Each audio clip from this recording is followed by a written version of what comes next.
Income tax के benefits को avail करने के लिए रेजिडेंशियल स्टेटस का बहुत इंपॉर्टेंट रोल होता है। इसी रेजिडेंशियल स्टेटस रूल को यूज करके बड़े बड़े एक्टर्स और क्रिकेटर्स इंडिया में रहते हुए भी इंडिया में टैक्स नहीं पे करते। ये रेजिडेंशियल स्टेटस ही डिसाइड करती है कि सैलरी में से आपको स्टैंडर्ड डिडक्शन मिलेगी या नहीं, हाउस प्रॉपर्टी के लॉस को दूसरे हेड ऑफ इनकम से सेट ऑफ कर सकते हो या नहीं, टोटल इनकम में से चैप्टर 6A की डिडक्शन मिलेगी या नहीं, सेक्शन 87A का रिबेट मिलेगा या नहीं, फॉरेन इनकम पर इंडिया में कोई टैक्स पे करना पड़ेगा या नहीं, और ITR फाइलिंग के लिए आप कौन सा ITR फॉर्म यूज कर सकते हो। तो ITR में सही रेजिडेंशियल स्टेटस सिलेक्ट करना बहुत ही इंपॉर्टेंट है, नहीं तो आपकी रिटर्न डिफेक्टिव मानी जाएगी। नमस्कार, मेरा नाम है अनुज और आप देख रहे हैं कॉमर्स न्यूज गुरुजी। आज की वीडियो में हम बात करेंगे कि रेजिडेंशियल स्टेटस कितने टाइप की होती है, आप अपना रेजिडेंशियल स्टेटस कैसे पता कर सकते हैं, अलग अलग रेजिडेंशियल स्टेटस के लिए इनकम टैक्स में क्या रूल्स हैं, और लास्ट में कुछ एग्जाम्पल से रेजिडेंशियल स्टेटस की प्रैक्टिस भी करेंगे। तो वीडियो लास्ट तक देखिए, समझते हैं विस्तार से।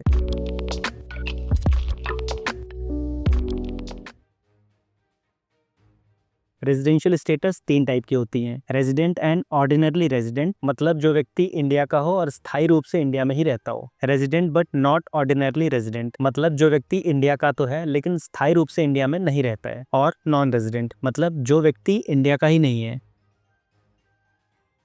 ये रेजिडेंशियल स्टेटस हर साल की ITR फाइल करने से पहले चेक की जाती है। उसी के हिसाब से आप ITR फॉर्म सेलेक्ट कर पाएंगे और इनकम टैक्स के अदर बेनिफिट्स भी ले पाएंगे। सबसे पहले 2 बेसिक कंडीशंस चेक करनी होती हैं। जिस भी फाइनेंशियल ईयर की आप ITR फाइल कर रहे हो, अगर उस फाइनेंशियल ईयर में आप 182 दिन या उससे ज्यादा इंडिया में रहे हो, या जिस फाइनेंशियल ईयर की आप ITR फाइल कर रहे हो उस फाइनेंशियल ईयर में तो आप सिर्फ 60 दिन ही रहे इंडिया में, और उससे पिछले 4 फाइनेंशियल ईयर्स में कुल 365 दिन या उससे ज्यादा इंडिया में रहे हो। अगर आप इन दोनों में से किसी एक भी कंडीशन में फॉल करते हो तो इनकम टैक्स आपको एक रेजिडेंट इंडिविजुअल मानता है, और अगर आप इन दोनों ही कंडीशन में फॉल नहीं करते हो तो इनकम टैक्स आपको एक नॉन रेजिडेंट इंडिविजुअल मानता है। अब रेजिडेंट इंडिविजुअल के केस में 2 एडिशनल कंडीशंस भी हैं। जिस ईयर की आप ITR फाइल कर रहे हो उससे पिछले 10 फाइनेंशियल ईयर्स में से 2 फाइनेंशियल ईयर्स में आप रेजिडेंट रहे हो, यानी कि पिछले 10 फाइनेंशियल ईयर में से 2 फाइनेंशियल ईयर में बेसिक कंडीशन फुलफिल की हो, और जिस फाइनेंशियल ईयर की आप ITR फाइल कर रहे हो उससे पिछले 7 फाइनेंशियल ईयर में 730 दिन या उससे ज्यादा आप इंडिया में रहे हो। अगर आप इन दोनों कंडीशंस में फॉल करते हो तो इनकम टैक्स आपको एक रेजिडेंट और ऑर्डिनरी रेजिडेंट इंडिविजुअल मानता है। लेकिन अगर आप इन दोनों में से किसी एक भी कंडीशन में फॉल नहीं करते हो तो इनकम टैक्स आपको एक resident but not ordinary resident individual मानता है।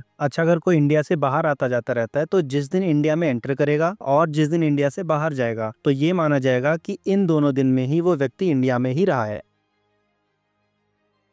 मैं सिंप्लिसिटी के लिए resident and ordinary resident individual को ROR बोलूंगा, resident but not ordinary resident individual को RNOR बोलूंगा, और नॉन रेजिडेंट को NR बोलूंगा। इंडिया में अर्न की हुई इनकम पर तो तीनों केसेस में ही इंडिया में टैक्स पे करना पड़ेगा, क्योंकि आप कहीं के भी हो लेकिन इनकम तो इंडिया में कमाया है तो टैक्स भी इंडिया में देना पड़ेगा। इंडिया से बाहर अर्न की हुई इनकम यानी कि फॉरेन इनकम पर सिर्फ ROR के केस में इंडिया में टैक्स पे करना पड़ेगा, क्योंकि भले ही इनकम कहीं पे भी कमाया हो लेकिन रहते तो आप इंडिया में ही हो, तो टैक्स भी आप इंडिया में ही पे करोगे। NR के केस में इस इनकम पर इंडिया में कोई टैक्स नहीं पे करना, क्योंकि इंडिया से बाहर का व्यक्ति इंडिया से बाहर कमा रहा है तो इंडिया में टैक्स कैसे ले सकते हैं। लेकिन RNOR के केस में वो फॉरेन इनकम जो इंडिया में सेटअप किए हुए किसी बिजनेस या प्रोफेशन से अर्न किया गया है, या इंडिया से कंट्रोल किए हुए किसी बिजनेस या प्रोफेशन से अर्न किया गया है, तो ही इंडिया में टैक्स पे करना पड़ेगा। बाकी और किसी फॉरेन इनकम पर इंडिया में कोई टैक्स नहीं पे करना। सैलरी में से स्टैंडर्ड डिडक्शन सिर्फ ROR और RNOR के केस में ही अवेलेबल है, NR के केस में ये डिडक्शन नहीं मिलती है। सेक्शन 87A का रिबेट सिर्फ और सिर्फ ROR के केस में मिलता है। ओल्ड रिजीम में 5 लाख की इनकम पर और न्यू रिजीम में 7 लाख की इनकम पर जो भी टैक्स बनता है उसका सेक्शन 87A में रिबेट मिल जाती है और आपको कोई टैक्स नहीं पे करना पड़ता।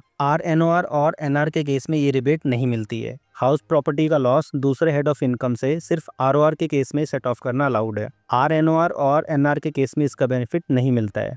टोटल इनकम में से चैप्टर 6A की सारी डिडक्शंस जैसे LIC, PPF, mediclaim, senior citizen saving certificate वगैरह ROR और RNOR के केस में अवेलेबल होती हैं, लेकिन NR के केस में कुछ भी डिडक्शंस नहीं मिलती हैं। अगर आपकी कोई फॉरेन एसेट या फॉरेन इनकम है तो ROR के केस में इसे रिपोर्ट करना मैंडेटरी है, लेकिन RNOR और NR के केस में इसे रिपोर्ट करने की कोई रिक्वायरमेंट नहीं होती है। ROR और RNOR के केस में ITR 1, ITR 2, ITR 3 और ITR 4 फाइल कर सकते हैं, और NR के केस में सिर्फ ITR 2 और ITR 3 ही फाइल कर सकते हैं।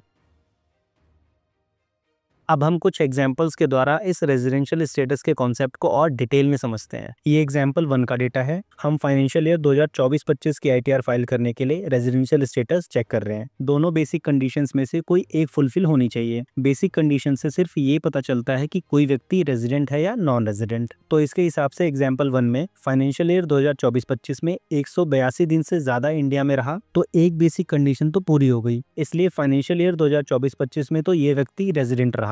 ऐसे ही पिछले फाइनेंशियल ईयर्स में भी 182 दिन से ज्यादा इंडिया में रहा है तो ये बाकी के सारे फाइनेंशियल ईयर्स में भी रेजिडेंट ही है। ये रहा एग्जाम्पल 2 का डेटा। फाइनेंशियल ईयर 2024-25 में 182 दिन वाली पहली बेसिक कंडीशन तो पूरी नहीं हो रही। अब देखते हैं दूसरी बेसिक कंडीशन, जिसके हिसाब से ITR वाले फाइनेंशियल ईयर में तो 60 या उससे ज्यादा दिन इंडिया में रहा हो और पिछले 4 फाइनेंशियल ईयर में 365 या उससे ज्यादा दिन इंडिया में रहा हो। तो इस हिसाब से एग्जाम्पल 2 में 24-25 में तो रेजिडेंट रहा, 23-24 में भी रेजिडेंट रहा, लेकिन 22-23 में ये नॉन रेजिडेंट हो गया क्योंकि 22-23 में पहली बेसिक कंडीशन तो नहीं पूरी हो रही। अब देखते हैं दूसरी कंडीशन। 22-23 में 60 दिन से ज्यादा तो रहा, लेकिन पिछले 4 साल में सिर्फ 209 दिन ही इंडिया में रहा, जबकि 730 दिन होने चाहिए थे, इसलिए ये नॉन रेजिडेंट रहा। ऐसे ही इसका अलग अलग फाइनेंशियल ईयर का रेजिडेंशियल स्टेटस आप स्क्रीन पर देख सकते हैं। ये रहा एग्जाम्पल नंबर 3 का डेटा। इसमें एक भी बेसिक कंडीशन पूरी नहीं हो रही तो ये नॉन रेजिडेंट हुआ। अब बात करते हैं एडिशनल कंडीशंस की, जिससे ये पता चलता है कि रेजिडेंट इंडिविजुअल ROR है या RNOR। तो हम फाइनेंशियल ईयर 24-25 के रिस्पेक्ट में देख रहे हैं। एडिशनल कंडीशन की दोनों कंडीशंस फुलफिल होनी चाहिए,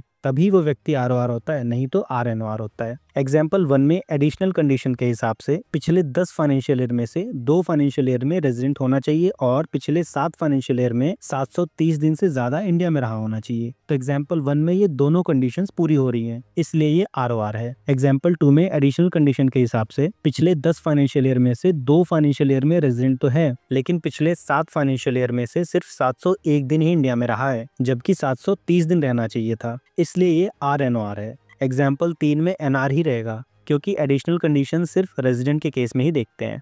आशा करता हूँ कि ये कॉन्सेप्ट आपको अच्छे से समझ में आया होगा। अगर वीडियो अच्छी लगी हो तो एक लाइक कर देना। अगर आपका कोई सवाल या सुझाव है तो आप कमेंट कर सकते हैं, और अगर आप इस चैनल पर नए हैं तो प्लीज इस चैनल को सब्सक्राइब कर लेना। मैं मिलता हूँ आपसे अगली वीडियो में। Thank you. जय हिंद।